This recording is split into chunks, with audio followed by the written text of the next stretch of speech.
Two questions I want to talk to you about today, interesting things. One is,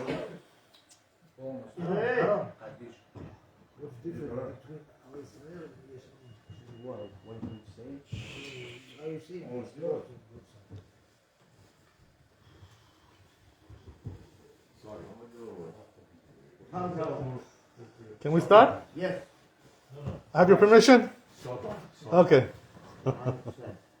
Okay, here we go. So, one thing I was asked on Friday, some interesting question, which is, something really happened a long time ago, but it happened again to somebody, and also they asked me the same question. I told them, I said, I already wrote about this, seeing my post on Facebook, but apparently we couldn't find it. Maybe I didn't write about it. Maybe I just said it and made a video on it, whatever it was. But anyway, so now I wrote about it. So I'll tell you what I wrote. There's a situation like this where in the synagogue, in the shul, they have the hot water urn for for coffee, tea, all these things, right? So what happens is sometimes when you have a big shul, big community, the water finishes. It doesn't last all Shabbat. So comes the goy, worker, and he adds more water to it sometimes, because there's no more water. He's allowed to do that, right? Are you allowed to drink that? If he added more water? So this is the question that they asked. So the truth is, that it's in the Shulchan Aruch, this question. And laws of Shabbat, what does it say there? That really depends on this, right? And let me just tell you the basic halacha first, before we get into this specific case. The basic halacha is like this, that you're not allowed to ask a goy on Shabbat to do melacha for you, for labor for you. Not allowed to ask him to do labor. What's the reason why? There are many reasons that are brought down in the Chazal, but the main reason is because they say, the Chazal, that if you ask a goy to do it, you're going to come also to do it yourself. This is what we're afraid of. One thing is going to lead to the other. That's why they told you not to ask a goy. So you're not allowed to ask him to do melacha. If it's something which is derabanan, something rabbinical, so there's room to be lenient there. If there's a big need or davar mitzvah or it's going to cause you a loss, there's definitely room to be lenient there. But we're talking about something which is from the Torah. Why? Because boiling water, is it from the Torah or is it from the rabbis? Boiling water on Shabbat. From Torah, for sure. Bishul, cooking, right? You're cooking. So that's from the Torah. So you're not allowed to ask a goy to do this for you. But not only that, not only you can't ask him to do it for you, but let's say this guy, he did it for you. He knows you need it. He knows you want it. He works for you. He's a Shabbos goy, whatever. He works in a shul, he's like this, right? So he knows you need it. So he added some more water, and put it there. So now, what's the rule? It says Shulchan Aruch like this. If he did this for you, for the Jews, you're not allowed to use this water on Shabbat. Asur. But he already knows. What's the big deal? He knows, yeah. Doesn't matter. Still, it's Asur. He did it for the Jews. If he did it for Goyim, then it's allowed. Mutar. Depends on who he did it for. If he did it for the Jews, Asur. What about if there's a mixture of people? Some Goyim, some Jews there. So we go according to the majority. If the majority is Jews, then it's Asur. Majority is Goyim, Mutar. Why? Because if it's the majority is Goyim, we say that he did it for the Goyim mostly. This is the halakha, I'll give you an example, like in that gallery, they hired the guy, Spanish guy, do all the work. On Shabbat, he does this. Right. It's not allowed? So, that's what we're talking about. We're talking about that. Right, so listen and you'll get it. So anyway, right, that's the whole thing. So now, here's the thing, right? As we said, depends on, now in the shul, mostly Jews or mostly going there? Mostly Jews, right? I hope it's mostly Jews, Otherwise, maybe you're going to a reform shul, Shem Yirachem, right? Over there, mostly going maybe, I don't know.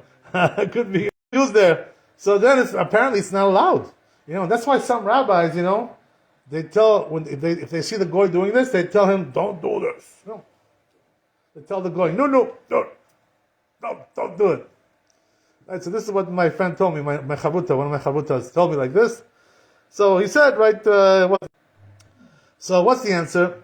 The answer is that it says over there in the end of the Shulchan Aruch, it says something a little bit different. I'll explain to you what it says.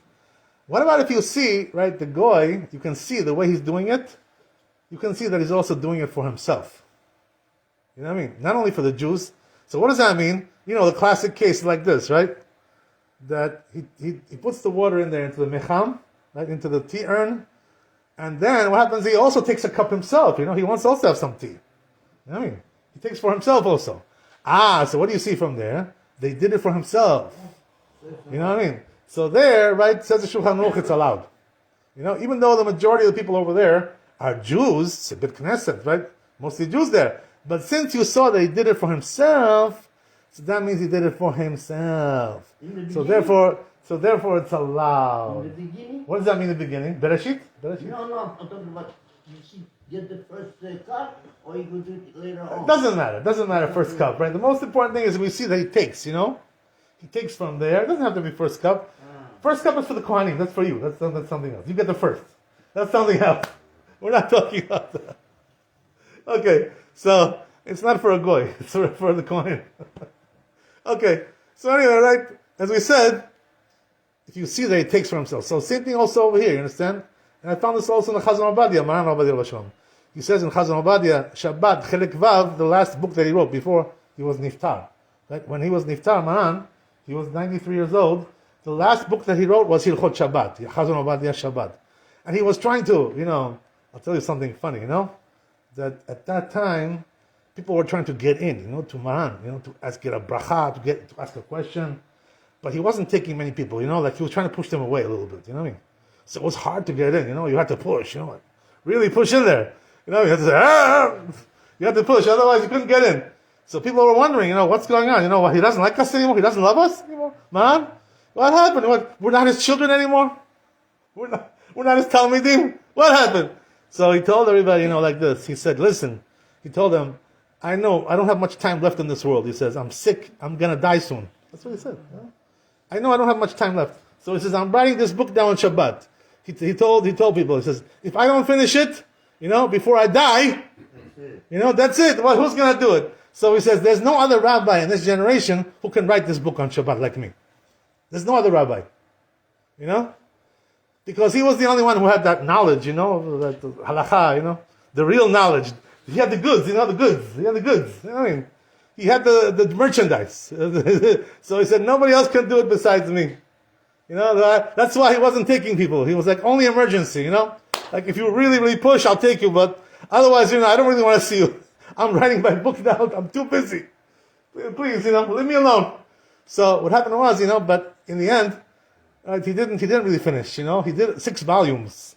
Chazon Obadia, in Shabbat, Laws of Shabbat. 6 volumes he did. He was supposed to do maybe 10, but what can you do, right? They took him to Yeshiva Shel Mala.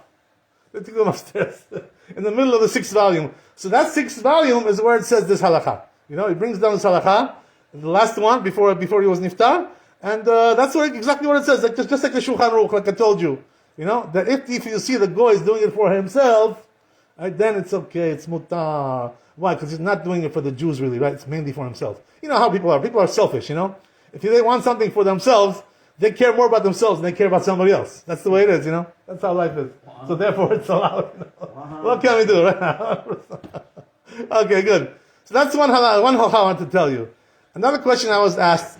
I was in the Sephardic Jewish Center. I'm talking about the one on Queens Boulevard, Rabbi Hecht Shul. The Afghani shul. Remember that shul? Yeah. Right over there at Queens Boulevard. Right. So I was over there on Shabbat to have Netz Minyan on Shabbat. So I was there. Nitzim knows he comes over there. So we had Netz Minyan, and so there was one guy there. After we finished the Minyan, he came to me. He said, Rabbi, he says, I see you on Facebook. He sees me on Facebook. That's why I turned the phone on. Everybody thinks, why does he turn on his phone? What does he need that for? What do I need it for? Because everybody's listening to it now. Nobody can listen to me if just in the shul, 10, 20 people. There are 200, 2,000 people listening. That's the thing. So it's much better. You spread the Torah more like this. Hashem gave us modern technology, to use it to spread Torah. That's the whole thing, So you have to use that. Otherwise, chaval, it's a shame. Anyway, right? So he asked me a question. He said, Rabbi, I want to ask you a question. He says, we Bukharians, we have a recipe, what we do is, I don't know if you guys know this, but he says, we take the pits of the fruit, apricot, something like this. He says, and we put it on the fire, and we eat those pits. I'm talking about the seeds, right, inside. So what happens, right? Those seeds are usually bitter.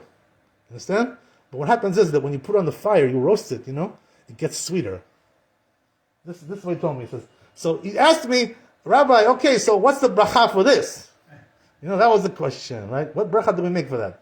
So you may think, what's the question? It comes from the fruit, right? It's ha'etz, right? For sure. But no, it's not so simple like that. Why is that?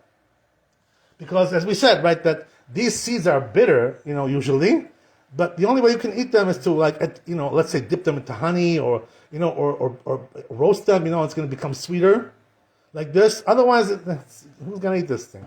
I mean, it doesn't have any good taste. So it says a Shulchan Aruch about this. Also Shulchan Aruch, there's a Shulchan Aruch there. Laws of Brachot.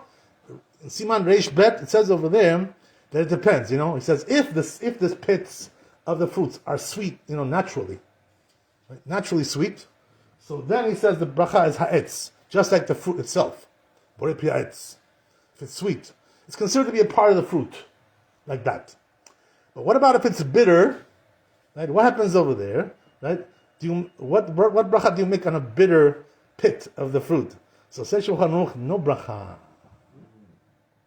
Why? Because it tastes so bad, you're not getting any hana from it. No enjoyment.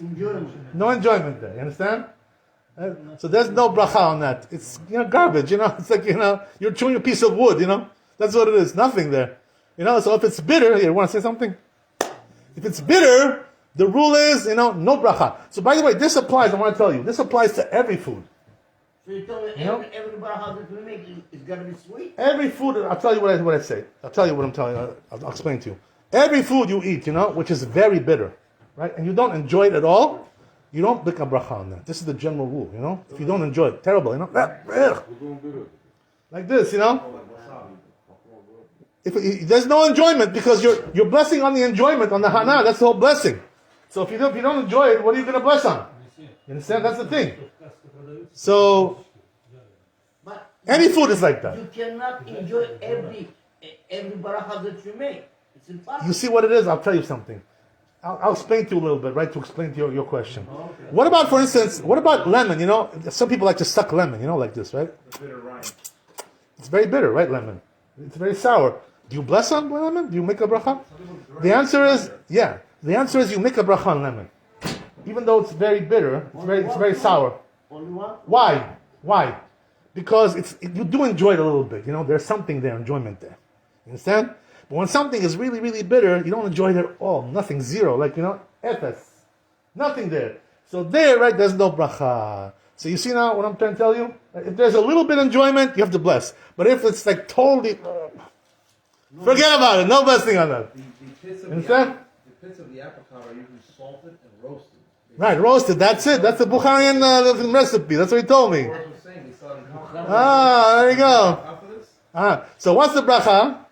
Right? If you it says the Shulchan Aruch, if you roast it, right, to fix it up like this, it tastes, and it becomes sweeter. It's edible now. What's the bracha? So it says Shulchan Aruch, shehakol. This is the bracha. Why shehakol? Comes from the fruit. Comes from the tree. Shehakol. Why? Because it's from inside. Because you cooked it. So what's the answer? The answer is that when you go higher, like this, right? This is the highest level of the fruit. The good fruit, the good stuff. The bad stuff, it's like sometimes hadama, lower level. And something which is like really bad, like the pit, you have to fix it. If without fixing it, you can't eat it. So this goes down all the way, downgrade, upgrade, downgrade, you understand? Downgrade to shehakol. Shehakol is the lowest level. Downgrade. That's what it is, And that's why you make shehakol on this, because it's not edible by itself, only by way of roasting it. That's the whole thing, you understand? So therefore, things like this, the bracha is shehakol. Baruch Adonai le'olam, amen, amen. רבי חנניה המלך שאומר, רצה הקדוש ברוך הוא לזוכות ישראל, לפיכך הכי בא להם תורה ומצוות שנאמר לא יחפץ למען צדקו יגדיל תורה ויאדיר.